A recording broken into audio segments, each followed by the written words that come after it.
Hello' viewers, ক্ৰিয়েটিভছৰ প্ৰিয়াক্ষীৰ আন এটি এপিছডলৈ আপোনালোকক স্বাগতম জনালোঁ।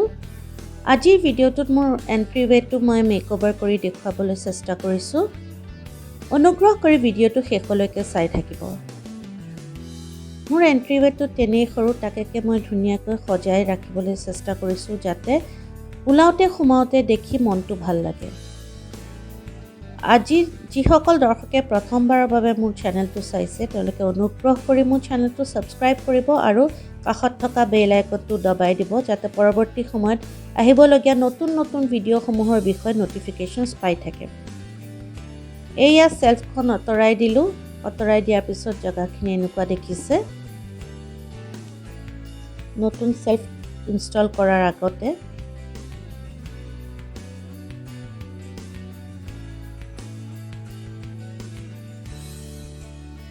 এতিয়া মই ৱালখনৰ ইউনিফৰ্মিটি ৰাখিবৰ কাৰণে পাতল হালধীয়া ৰংটোৰ লগত মিলাই পেইণ্ট কৰি দিছোঁ।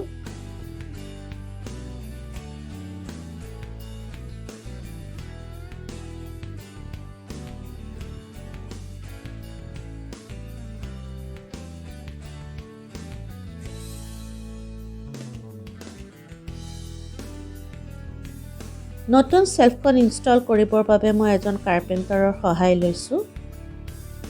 এয়া চেল্ফখন ইনষ্টল কৰিবৰ বাবে ৱালত ড্ৰিলিং কৰি আছে।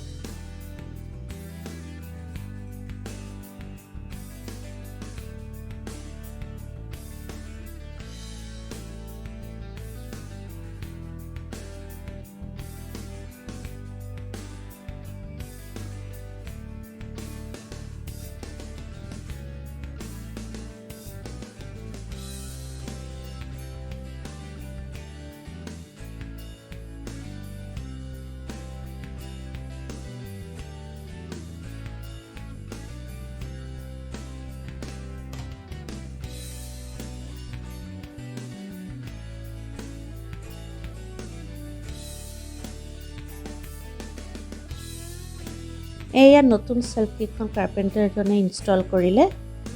চেল্ফকেইখন মই এমাজনৰ পৰা লৈছোঁ। তলত ডেছক্ৰিপশ্যন বক্সত মই প্ৰডাক্টৰ লিংকটো দি দিম। আপোনালোকেও লাগিলে এমাজনৰ পৰা অৰ্ডাৰ কৰিব পাৰে। চেল্ফখনত সজোৱাৰ আগতে মই ভালকৈ এখন কাপোৰে ধূলিখিনি মুচি ল'লোঁ। এতিয়া এটা মিঠাই পেলনীয়া কণ্টেইনাৰত পটটো তলত থৈ ল'লোঁ যাতে পানী লিক কৰি চেল্ফখন বেয়া নকৰে।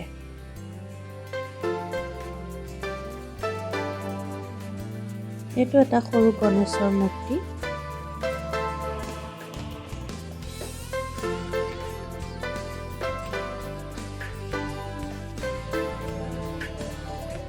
মই যিহেতু ৰিচাইকেল আৰু ৰিইউজত বিশ্বাস কৰোঁ, সেয়েহে সজোৱা বেছিভাগ বস্তুৱে পেলনীয়া বস্তুৰ পৰা বনাই লোৱা। এইটো এটা কলগছৰ পেলনীয়া খোলা, তাতে মই পেইণ্ট কৰি সজাইছোঁ। এইটো এটা আৰ্টিফিচিয়েল ফ্লাৱাৰ পট।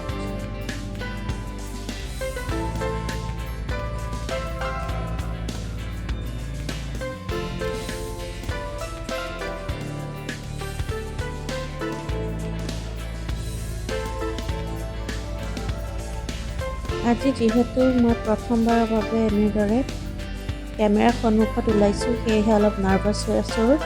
ফলত মই হাঁহিবলৈকে পাহৰি থাকিলোঁ।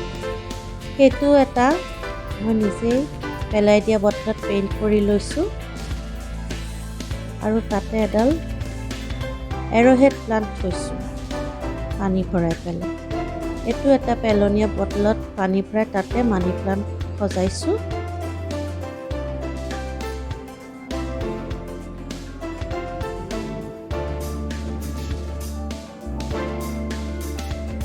এইটো এটা পেলনীয়া বটলত মই পেইণ্ট কৰি মানি প্লাণ্ট থৈছোঁ।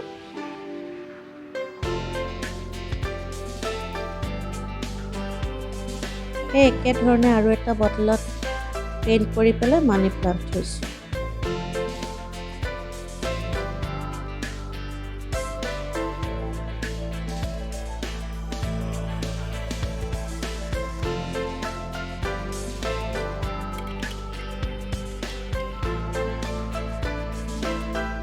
আপোনালোকে এনেদৰে পেলনীয়া বটলত পানী ভৰাই মানি প্লাণ্ট থৈ সজাব পাৰে, দেখিবলৈ খুবেই ধুনীয়া লাগে।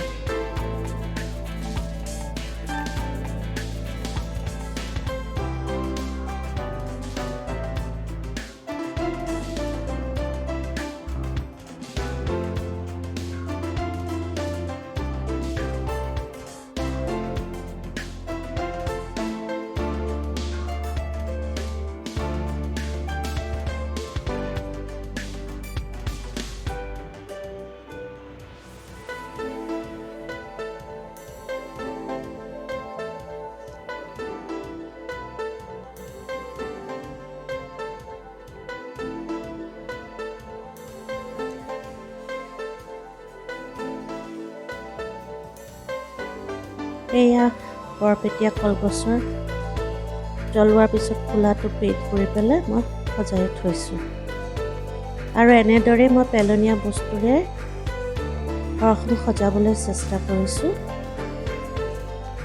আৰু লগতে আপোনালোককো এটা আভাস দিবলৈ চেষ্টা কৰিছোঁ যে ঘৰ সজাবলৈ কোনো দামী দামী বস্তুৰ প্ৰয়োজন নাই।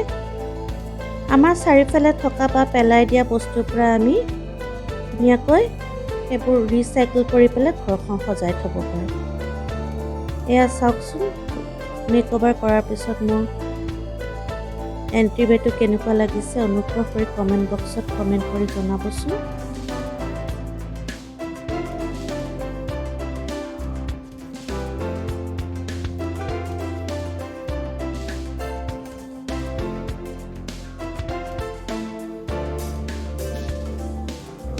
ইয়াৰে প্ৰায়বোৰ বস্তু মই নিজ হাতেৰে পেইণ্ট কৰা।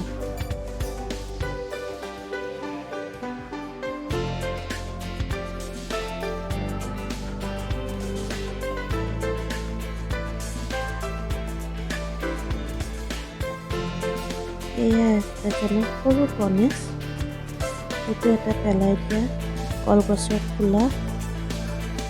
এয়া নিজ হাতেৰে পেইণ্ট কৰা বটল।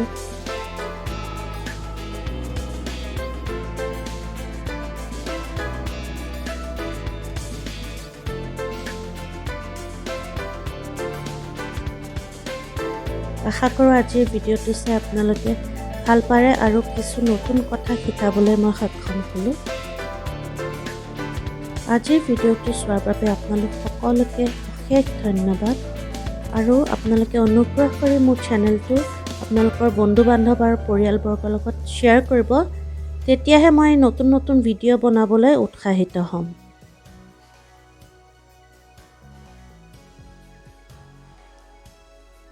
এয়া এণ্ট্ৰিৱে বিফৰ আৰু আফটাৰ ফটো।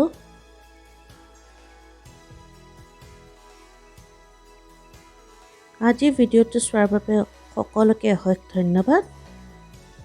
তেনেহ'লে আজিলৈ আহোঁ। Thank you, bye bye, take care.